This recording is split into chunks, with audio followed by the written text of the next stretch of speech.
Olá! Serei seu professor nesta videoaula de resistores e circuitos. Vamos começar? Os temas desta aula serão associação de resistores, lei de Ohm e leis de Kirchhoff.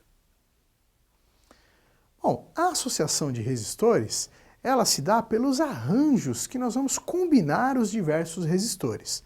Lembrando que o resistor é aquele componente eletrônico que oferece resistência à passagem da corrente elétrica. Então, ele é dado em ohms. O seu valor é dado em ohms. Vamos começar com o circuito série. Veja só o arranjo desses resistores. Um resistor está em série com o outro. Num circuito série, nós podemos ter vários resistores em série. Agora, como nós formamos um circuito, nós temos de calcular a resistência total desse circuito, ou seja, a associação das resistências. No caso do circuito série, isso é muito simples. Basta nós somarmos os valores. Veja só esta fórmula.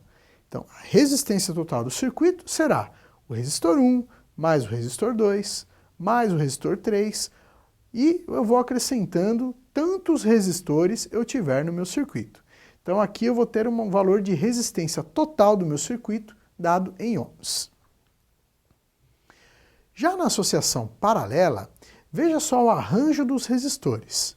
Nós temos aqui um resistor paralelo ao outro, ou seja, os terminais dos resistores estão ligados juntos. Neste tipo de circuito, nós temos duas maneiras diferentes de calcular a resistência total. A primeira maneira é essa daqui. 1 sobre a resistência total é igual a 1 sobre o valor do resistor R1 mais 1 sobre o valor do resistor R2 mais, e aí eu vou somando tantos resistores eu tiver. Ou então, eu realizo a associação por associação. Por exemplo, primeiro eu realizo aqui a associação do resistor R1 com o resistor R2. Então eu vou multiplicar o valor de R1 pelo valor de R2 e dividir pela soma de R1 mais R2.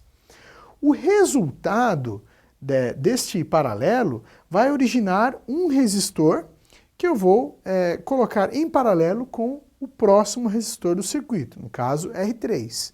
E aí eu utilizo a mesma fórmula, essa resistência equivalente que eu realizei, vezes o resistor R3, dividido pela resistência equivalente mais o resistor R3. E assim por diante, até nós chegarmos a apenas um resistor, que será a resistência total do nosso circuito. Então nós temos a associação mista. A associação mista vai combinar a associação série com a associação paralela. Então sempre que tivermos um circuito diferente das imagens que foram apresentadas até agora, será um circuito misto. Veja este exemplo. Nós temos um paralelo entre R2 e R3, um outro paralelo entre R4 e R5, e estes paralelos estão associados em série com os resistores R1 e R2. Então essa disposição de resistores é que configura um circuito misto. E agora, como eu calculo a resistência total num circuito misto como esse?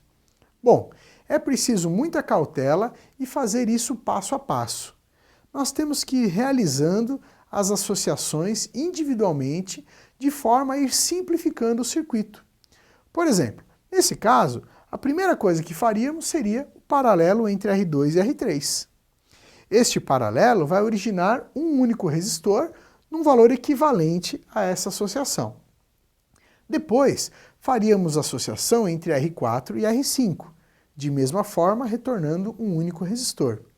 Então poderíamos fazer a associação série entre esse último resistor equivalente e o resistor R2. Isso vai originar um outro novo resistor, que nós vamos realizar em paralelo com a primeira resistência equivalente. E então, por fim, somar ao valor do resistor R1. Assim nós vamos ter o valor final da resistência equivalente desse nosso circuito. Vamos então tratar da lei de Ohm.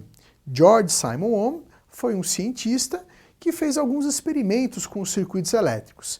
E então ele passou a nos estabelecer que nós temos três grandezas elétricas nos circuitos: a tensão, a corrente e a resistência. Então ele elaborou as fórmulas para que a partir de duas grandezas elétricas nós possamos encontrar uma terceira. As variações que a lei de Ohm nos traz são estas fórmulas. Para identificar a corrente, eu tenho que fazer a tensão sobre a resistência. I é igual a U sobre R. Para eu calcular a resistência, eu vou fazer a tensão sobre a corrente. E para eu calcular a tensão, eu vou fazer a resistência vezes a corrente.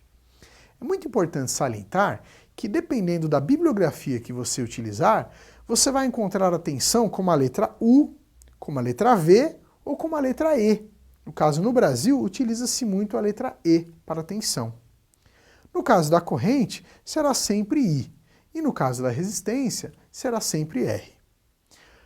Com esses valores, nós conseguimos identificar os valores de tensão e corrente nos nossos circuitos. Basta utilizar a fórmula adequada para a grandeza elétrica que você quer calcular.